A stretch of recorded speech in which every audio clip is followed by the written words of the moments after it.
इस्तीफा दिया है जगदीप जी धनखड़ ने उपराष्ट्रपति ने, क्या कहेंगे, क्या कारण मानते हैं उन्होंने जो स्वास्थ्य कारण बताया इसमें? देखिए, हमारे उपराष्ट्रपति माननीय धनखड़ साहब का इस्तीफा हमारे सबके लिए बहुत ही चौंकाने वाला भी है और विश्वास नहीं हो रहा है कि माननीय धनखड़ साहब स्वास्थ्य कारणों से इस्तीफा दे रहे हैं।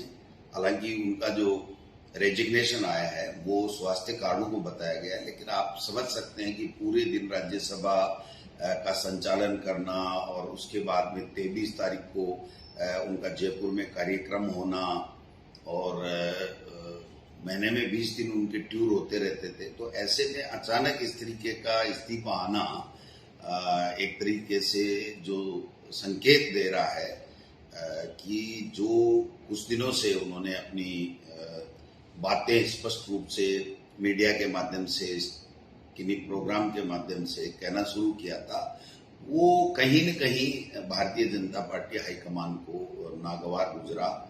और मैं समझता हूं कि धीरे धीरे परतें खुलेंगी, लेकिन किसान के बेटों के लिए, किसान के लिए, खेती के लिए इनकी सोच ही नहीं है भारतीय जनता पार्टी की।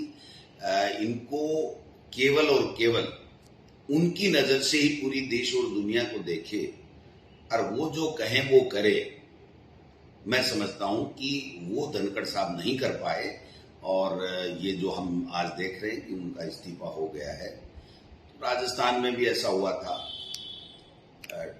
काम कराया और फिर पद से हटाया, और अभी भी उपराष्ट्रपति जी भी जो इस्तीफा हुआ है, मैं समझता हूं कि ये काफी कुछ से कलैयां खोलेगा और नई बीजेपी बन रही है जिसमें हम दो हमारे दो, इसके अलावा कोई नहीं। अपना विवेक अगर किसी ने इस्तेमाल कर लिया तो उसको अंजाम भुगतना पड़ेगा। ये जो नया ट्रेंड चला है ये डरावना है, ये लोकतंत्र के लिए, देश के लिए, संविधान के लिए, सबके लिए खतरा है। इसलिए जब परतें खुलेंगी तो मैं समझता हूं कि सारी चीजें स्पष्ट होंगी। लेकिन ये एम्स का बुलेटिन नहीं है, एम्स हॉस्पिटल का कोई बुलेटिन नहीं है कि धनखड़ साहब अब एक दिन भी कुर्सी पे नहीं बैठ पाएंगे, बोल नहीं पाएंगे। ये उनका जो दर्द है वो एक शालीनता के साथ में उन्होंने अपने रेजिग्नेशन में लिखा है, लेकिन ये हमें सोचने को मजबूर करेगा पूरे देश के लोगों को कि जब धनखड़ साहब ने ये बोला कि विपक्ष दुश्मन नहीं होता है और उसको सहजता से लेना चाहिए, उसका सम्मान करना चाहिए। अगर विपक्ष कुछ भी नहीं है, हम ही हैं, हम कहें सो सही, तो ये तो घमंड है। तो मैं समझता हूं ये जो लाइन थी वो उनकी आत्मा से निकली हुई थी और इस लाइन को कहीं न कहीं किसी न किसी को बेचैन कर दिया और वो बेचैनी इस्तीफे के रूप में, धनखड़ साहब के इस्तीफे के रूप में हमारे सामने आई है। देखते हैं इसमें क्या है क्या नहीं है, ये सब चीजें आ जाएंगी।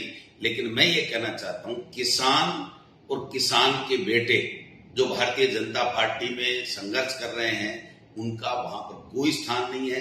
केवल और केवल यूज एंड थ्रो जो काम है वो देश में चल रहा है भारतीय जनता पार्टी की तरफ से।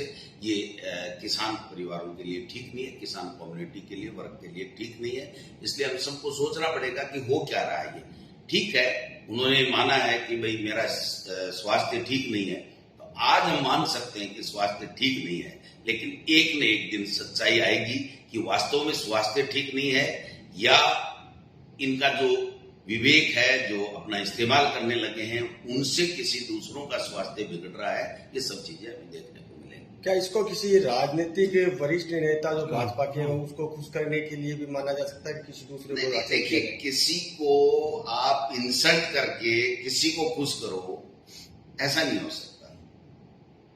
मेरा ऐसा मानना है कि देश में सत्ता में तीसरी बार बीजेपी है, तो उनको इस तरीके से किसी को खुश करने के लिए किसी को इंसल्ट करे, ये बात नहीं है। बात और कोई बड़ी है जो धीरे धीरे सामने आएगी, तब पता चलेगा। लेकिन मैं ये कह सकता हूं, हम बराबर कहते रहे हैं कि जिस किसी ने भी भारतीय जनता पार्टी में अपने विवेक का इस्तेमाल किया, विपक्ष को सम्मान दिया, संविधान को सम्मान दिया, तो उसका हश्र यही हुआ है।